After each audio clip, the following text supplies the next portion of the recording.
la radio du Salon de la Radio 2016. Avec Broadcast Associés, Open Radio, Maxillaire, A2PRL et lesvoix.fr. Alors, on arrête ou on continue? Pour paraphraser une grande phrase intéressant, et le titre d'une grande émission de radio, Stop ou encore. C'est intéressant, le sujet, voilà, c'est un petit peu le sujet du débat que nous allons avoir maintenant. Si on peut monter les casques un petit peu, les gars, vraiment, parce que je pense, t'entends pas, Philippe. Le port du casque est obligatoire. Le port du casque est obligatoire en radio. Qui sera... Dans pas longtemps, surtout parce qu'on va démonter. Oui, il entend très bien, il entend très bien, tout se passe bien. Voilà, c'est ça. La question, si alors, on arrête ou si on continue, on arrête déjà l'édition 2016 dans quelques minutes, et voilà. puis on commence dès la semaine prochaine à travailler sur l'édition 2017. Alors Philippe je retourne Chapeau, la question. Frédéric Boulatour, qui sont nos invités, oui. Oui, je retourne la question. Et toi, tu arrêtes ou tu continues? Écoute, je pense que je ne sais pas. En fait, je ne sais pas du tout. Si, bien sûr que si. On a encore vécu une belle édition du Salon de la Radio. En plus, nouveau lieu, plus de place. J'ai l'impression plus d'événements aussi sur le salon. Quel est votre regard là-dessus? Parce que vous êtes des organisateurs, donc vous devez avoir un ressenti un peu particulier quand même. Bon, ça va être assez rapide. À l'heure où nous parlons, il y a la conférence de clôture qui, cette année, portait sur le rire à la radio. Il doit y avoir à peu près 250 personnes, me semble-t-il. Derrière moi, il y a Coé, il y a Bruno Guillon, il y a Pascal Gigot et il y a Manu Lévy. Excusez du peu. Voilà, du beau monde. Oui, du beau monde. Je sais pas si on peut faire un petit plan d'ailleurs sur ce qui se passe dans la salle. Je pense que si on a les images pour ceux qui nous regardent éventuellement.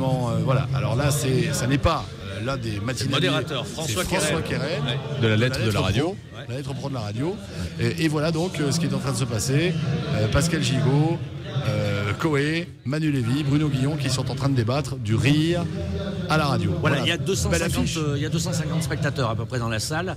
Voilà, ça donne la température, si j'ose dire, et ça donne aussi la température de l'ensemble du salon, de ce qui s'est passé depuis dimanche jusqu'à aujourd'hui. Il y a eu certainement une meilleure fréquentation que l'année passée. Il faudra le valider, le chiffrer très correctement. Déjà pour dimanche, on avait une idée. C'est une grosse journée, un peu plus de 1500 ou aux alentours de 1500 visiteurs dimanche, ce qui est exceptionnel pour un dimanche.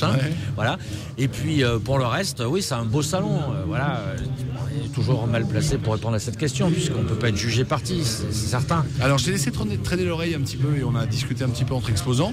Et ce qui revenait souvent, c'était on avait vraiment l'impression d'être sur un salon cette année. Avant, c'était plus un séminaire. Sans doute. Des tables. Et puis, on m'a fait la réflexion, on m'a dit, avant, c'était un peu le souk de la radio. C'est-à-dire qu'on faisait le tour. Et on refaisait le tour, et 4 fois on me donnait le même flyer. Ça fait un peu, tiens, prends ma soupe.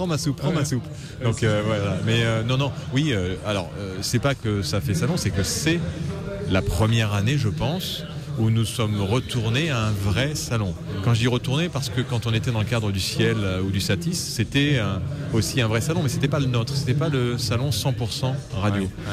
C'était un salon qui était dans un autre univers, dans l'univers de la télé, avec le Satis, dans l'univers de l'événementiel et de la nuit avec le Ciel à l'époque, mais c'était pas nous, c'était Reed qui vendait du mètre carré. Là, nous, bien sûr, on vend du mètre carré, mais c'est pas notre objectif. Notre objectif, c'est surtout de réunir le secteur de l'industrie, les passionnés et la famille, en fait, puisque quelque part on est dans la même famille. Vous avez entendu tous ces applaudissements là? Oui, 250 personnes. Ça fait plaisir à entendre. Alors la conférence justement derrière s'arrête. À tout moment peuvent débarquer les. Ils sont invités ici. Bien entendu. Ah, chouette. Qu'on discute. On va enfin pouvoir les voir. On va au moins pouvoir les saluer. Voilà, c'est ça exactement, parce que voilà. Mais alors c'est voilà. Moi j'ai l'impression que les réactions sont plutôt positives. J'ai entendu beaucoup de choses positives sur l'endroit. Et puis pour la première fois dans l'histoire du salon de la radio, l'intégralité de la radio était diffusée sur la RNT à Paris et dans toute l'île de France. Grâce à nos amis de il y a fort probablement des Parisiens et des Franciliens qui sont en train de nous écouter en ce moment même. Alors, sans déconner, je ne sais pas si ça vient d'Internet ou de la RNT, on a été, nous, surpris d'une chose. C'est que sur certains débats, on avait beaucoup de messages qui arrivaient, de gens qui étaient en train de nous regarder, là, comme vous le faites en ce moment, ou nous écouter. Principe de la radio, RNT. tu vois, oui, sur mais RNT. Moi, je me disais, on va le faire, ça va être sympa, etc. Mais ça va être réservé à des initiés, peut-être que c'est une niche, comme on dit dans. Les auditeurs ont participé. Et j'ai l'impression qu'il y a pas mal de gens qui nous ont suivis. Donc, vu les messages qu'on a reçus, donc c'est plutôt sympa. Merci à nos amis et voisins belges qui avaient fait le déplacement en nombre cette année. Oui, exactement. Il faut remercier les dirigeants des principaux groupes et radios belges. Oui, tout à fait. Et leur humilité. Oui. Et leur humilité également. Et alors, il y a peut-être une leçon à en tirer de ça. Moi qui suis belge, je m'en doutais un peu, mais je l'ai perçu vraiment ici. C'est que il y a une unité dans les concurrents des radios belges. Ils s'entendent très bien. Ils sont unis dans une espèce de compromis à la belge, comme on dit. Pour justement compromis à la belge. Mais on dit ça beaucoup. On dit ça beaucoup en Belgique. La Belgique est un petit peu un pays de compromis. Donc voilà, dans une même concurrence, ils se parlent pour résoudre des problèmes, pour faire avancer le dossier de la radio. Est-ce qu'on n'a pas un peu à s'inspirer? Alors je pense qu'il n'y a pas que les Belges, je pense que les Anglais sont aussi le meilleur exemple. J'en parlais avec Graham Dixon, qui est le patron de l'UR, qui était avant à la BBC. La BBC a créé le UK Radio Player, qui est le player unique pour tout l'ensemble des stations. Elle l'a donné au secteur privé. Ouais. Ils ont fait de la recherche et du développement. Oui, mais maradio.be, c'est Radio UK Player acheté par les Belges. Ouais. Donc c'est la même techno, hein, ouais. Puisque ils ont fait une licence après qu'ils ont vendu aux Belges. Et ça c'est un exemple assez marquant du fait que je pense qu'il n'y a pas cette unité entre les acteurs français. C'est le moins qu'on puisse dire. Ouais, c'est là que je voulais dire, on a peut-être à s'en inspirer, effectivement. Je sais pas, je pense pas. On est des latins, on peut pas s'inspirer de choses comme ça. Moi, je suis pas désespéré. Je dis simplement que peut-être les nouvelles générations, ça va encore durer, 4-5 ans avant que les mauvaises personnes ne partent et deviennent des consultants qui viennent au salon de la radio comme certains aujourd'hui qui étaient en place et qui maintenant frôlent les murs. Mais non, voilà, moi je dis, il y a encore quelques personnes qui sont assez négatives dans les radios et qui, quand elles seront parties, peut-être ça sera le bon moment pour qu'il y ait une unité entre les radios et qu'on construise le futur de la radio qui est quand même, à mon avis, plutôt positif. Oui. Alors, j'aime autant vous dire que d'ici l'année prochaine, les enfants, vous avez intérêt à apprendre le God Save the Queen, parce que l'année prochaine, l'Angleterre sera le pays d'honneur. Welcome UK. Du salon de la radio. Pourquoi ce choix déjà? Eh bien, c'est une bonne question. Pourquoi? D'abord parce que l'Angleterre est un exemple. Ouais. L'Angleterre est un exemple, d'une part pour ce dont on parlait à l'instant, c'est-à-dire cette ouverture d'esprit naturelle chez les anglo-saxons, et le fait qu'en termes de radio, la BBC est quand même fantastiquement innovante, avec en recherche et développement, elle a une présence très forte, et il y a des radios comme Absolute Radio qui en termes de digital et de monétisation sont aussi très avancées, et elles ont beaucoup de choses à partager. Et en plus, elles les partagent sans crainte. Oui. C'est aussi surtout ça. Donc je pense qu'on peut vraiment s'inspirer de ce pays-là. C'est un pays qui est voisin. C'est un pays qui a lancé la RNT depuis très longtemps, qui maintenant vient de passer en DAB+, alors qu'ils étaient DAB depuis le début. Donc il y a une synergie européenne entre l'Angleterre, la France et l'Allemagne. La France est, comme disait aujourd'hui Patrice Gélinet, on est en retard. Donc je pense que c'est bien qu'on fasse venir les pays qui sont importants dans l'Union européenne et qui ne sont pas en retard, pour que nous on essaye de rattraper le retard. Alors ça va se traduire de quelle manière en l'occurrence? Ça va se traduire de quelle manière, en l'occurrence, ce salon? On doit nous poser chaque jour 2343 questions en moyenne.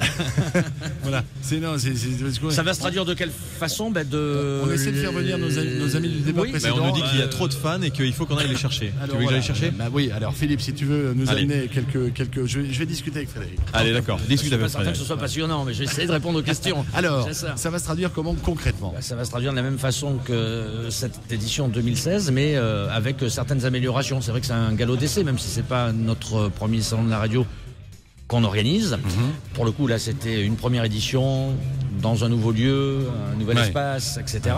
Donc, on va faire le bilan de tout cela, tirer les enseignements, et puis, sans vouloir tirer des plans sur la comète, tenter d'améliorer ce qui peut être améliorable. Et Dieu sait, parce que je vis le salon de l'intérieur pendant 72 heures, je veux dire qu'il y a beaucoup de choses à améliorer.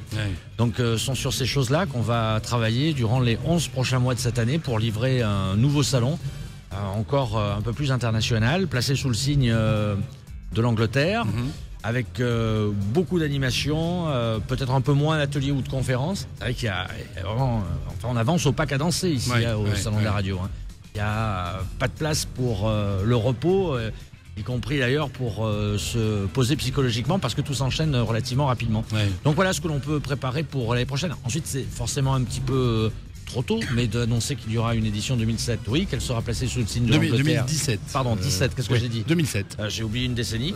Merci de me corriger. Qu'elle sera placée sous le signe de l'Angleterre. Oui. Voilà, déjà, il y a un bon terreau, il y a de bonnes bases. Parlons un peu de la Villette qui nous accueille cette année. Ouais, c'est un bâtiment très haussmannien. C'est une charpente métallique, c'est un bâtiment qui est inscrit, me semble-t-il, au monument historique, qui le mérite, qui a été créé par un architecte dont j'ai oublié le nom, je crois que c'est en 1840 ou 60, me semble-t-il. Ce sont des anciens abattoirs, une ancienne halle aux bestiaux. C'est un truc complètement prototypesque en termes de dimension. Si on devait aujourd'hui, enfin, si un architecte aujourd'hui... Je ne sais pas si on a encore des images du drone, évidemment, Benjamin. Je ne sais pas. Ça serait sympa, voilà, je ne les ai pas vues, ces images. Est-ce qu'on pourrait voir les images? On va vous montrer avec un drone. Ce sont des images qu'on a tournées il y a quelques heures. En l'occurrence, on les a? On les a pas? Allons-y, regardez. Vous allez voir du haut ce que ça donne. Regardez, voilà. Ça, c'est ce qui nous a c'est le début de l'installation. Exactement. Ouais. Alors, vous voyez au fond la radio en jaune, là, vous voyez, et le drone qui tourne. Regardez comment c'était disposé. En l'occurrence, cette année, pour ceux, évidemment, qui nous suivent, c'est un petit peu plus compliqué pour ceux qui sont en réalité. SAF Diffusion, TDF ici, WinMedia là-bas. Une configuration tout en rond autour du bar, en fait, central. Le stand de la 2PRL, Sandfort. Exactement, tout à fait. Donc voilà, vous voyez la place pour ceux qui ont qui ne sont peut-être pas venus cette année, mais qui ont vécu l'endroit où nous étions durant les années précédentes. Alors c'est haut de plafond, ça fait 13 mètres. C'est très haut de plafond. Donc effectivement, voilà.